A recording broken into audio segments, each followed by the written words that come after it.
நாம் இதுவரைக்கும் பார்த்துருக்கக்கூடிய பெரும்பாலான ஆக்ஷன் படங்களில் துப்பாக்கி அப்படின்றது வந்து ஒரு சாதாரணமான விஷயமாக தான் காட்டப்பட்டிருக்கும். அதுலேயும் ஹீரோ போலீஸாக இருந்தார் அப்படின்னா எடுத்து சுட்டுக்கிட்டே இருப்பார். ஒரு சில லாஜிக்கலான போலீஸ் ஹீரோஸ் வந்து அவங்களுக்குன்னு பர்சனலாக கள்ள துப்பாக்கி வச்சுருப்பாங்க, அதை யூஸ் பண்ணி சுட்டுக்கிட்டே இருப்பாங்க. ஆனால் நிஜ வாழ்க்கையில் எடுத்துக்கிட்டோன்னா நம்மளில் பெரும்பாலானவர்கள் வந்து துப்பாக்கியை வாழ்க்கையில் ஒரு தடவையாவது பார்த்துருப்போமா? மேபி போலீஸ் ஆஃபீஸர்ஸ் இவங்க வச்சுருக்கும் போது அவங்க பாக்கெட்டில் இருக்கிறத பார்த்துருப்போம், எடுத்து அதை கையில் பார்த்துருப்போமா அப்படின்றது வந்து ஒரு பெரிய கேள்விக்குறி தான். லீ மாதிரியான சில படங்களில் வந்து ஒரு துப்பாக்கி சாதாரண ஆளுக்கு கிடைக்கிறதுன்றது எவ்வளோ கஷ்டம் அப்படின்றத வந்து காட்டியிருப்பாங்க. இந்த நிலையில் ஒரு போலீஸ் எஸ்ஐயாக இருக்கக்கூடிய ஒரு ஹீரோ, அவருக்கு ஒரு ரவுடியை ஃபாலோ பண்ணுறதுக்காக ஒரு துப்பாக்கி தரப்படுது 8 தோட்டாக்களோட. 8 தோட்டாக்கள் அப்படின்றதே வந்து நமக்கு புதிய விஷயமாக தான் இருக்குது. ஏன்னா நம்ம இது வரைக்கும் எப்பயுமே 6 புல்லட் அப்படின்றது தான் கேள்விப்பட்டிருக்கோம்.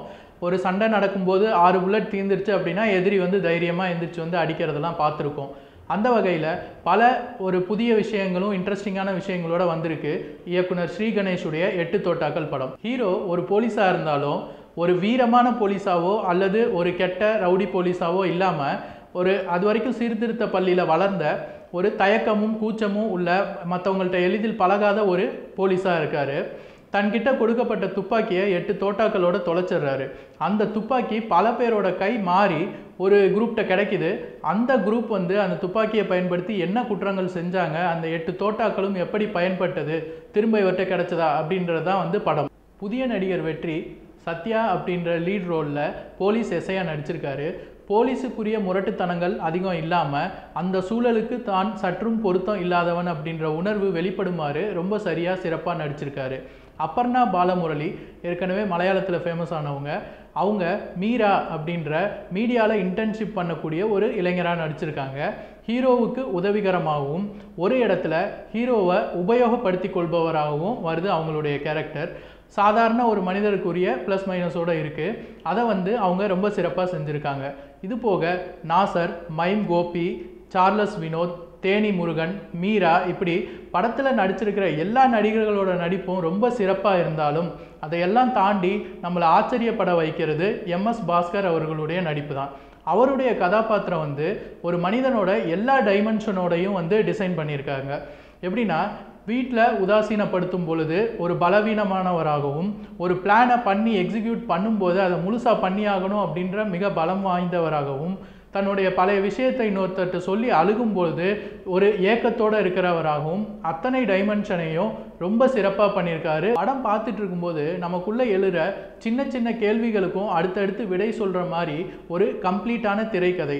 அதை தாண்டி எக்கச்சக்க இன்ட்ரெஸ்டிங்கான விஷயங்கள். கேரக்டர்ஸ்னு எடுத்துக்கிட்டோன்னா பிக் பாக்கெட் அடிக்கிற அந்த சின்ன பையனோட கேரக்டரு, அடுத்ததாக வந்து ஒரு சின்ன கேங் லீடர், அவர் வீட்டில் நடக்கிற அந்த விஷயம் கூட தெரியாத மாதிரி வெகுலியாக இருக்கிற சார்லஸ் வினோத்துடைய கேரக்டரு, அடுத்தது அந்த துப்பாக்கியை விற்ற அந்த வீடியோ கடையில் ஒட்டப்பட்டிருக்கிற உலக சினிமா போஸ்டர்கள், அப்புறம் டைப்ரைட்டரை ஒரு வயசானவர் வந்து டைப்ரைட்டர் வச்சு தான் வந்து பொழப்பை நடத்திட்டு இருக்காரு, அதை தூக்கி போட்டு உடைக்கிற போலீஸ் கதாபாத்திரம். இது ஒரு உண்மை சம்பவம் நடந்தது. இந்த மாதிரி சின்ன சின்ன இன்ட்ரெஸ்டிங்கான விஷயங்கள் வந்து நம்ம இன்வால்மெண்ட்டை இன்னும் அதிகமாக்குது. ஃபர்ஸ்ட் ஹாஃபில் படம் சரசரன் போகிற அந்த வேகத்தில் வந்து தினேஷ் கே பாபுவுடைய சினிமாட்டோகிராஃபிக்கு முக்கிய பங்கு இருக்குது. ஒரு சீனில் வந்து ஹீரோ வந்து பிக் பாக்கெட் அடித்த சின்ன பையனை துரத்திட்டு போகும்போது அந்த கேமரா போகிற விதம் வந்து துரத்திட்டு போகிறவருடைய பதட்டத்தை பார்க்குறவங்களுக்கும் ஏற்படுத்துது.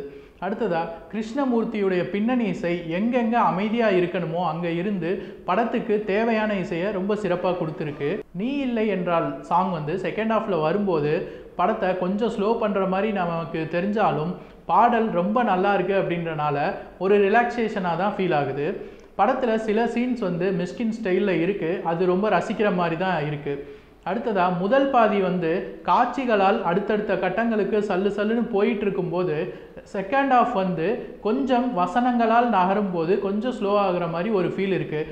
ஆனால் அந்த வசனங்கள் ஒவ்வொன்றும் ரொம்ப ஆழமாக ரசிக்கிற மாதிரி இருக்குது. ஒரு இடத்துல ஹீரோ சொல்கிறாரு, இது மாதிரி நாம் எல்லாருக்கும் வந்து நம்மளை நல்லவங்க அப்படின்னு ப்ரூவ் பண்ண நினைக்க மாட்டோம்ல அப்படின்னு அந்த பேசக்கூடிய வசனமாகட்டும், அடுத்ததாக MS பாஸ்கர் வந்து அவரோட கதையை வந்து சொல்லக்கூடிய அந்த இடத்துல வசனங்கள் ஆகட்டும் ரொம்ப ரொம்ப நல்லா இருக்குது. மொத்தத்தில் தமிழ் சினிமாவை நல்ல திசை நோக்கி நகர்த்தி கொண்டிருக்கிற சிறிய ஆனால் ரொம்ப நல்ல முயற்சிகளில் அடுத்த தோட்டா இந்த 8 தோட்டாக்கள். என் ஸ்டுடியோஸுடைய மீட்டரை பார்ப்போம்.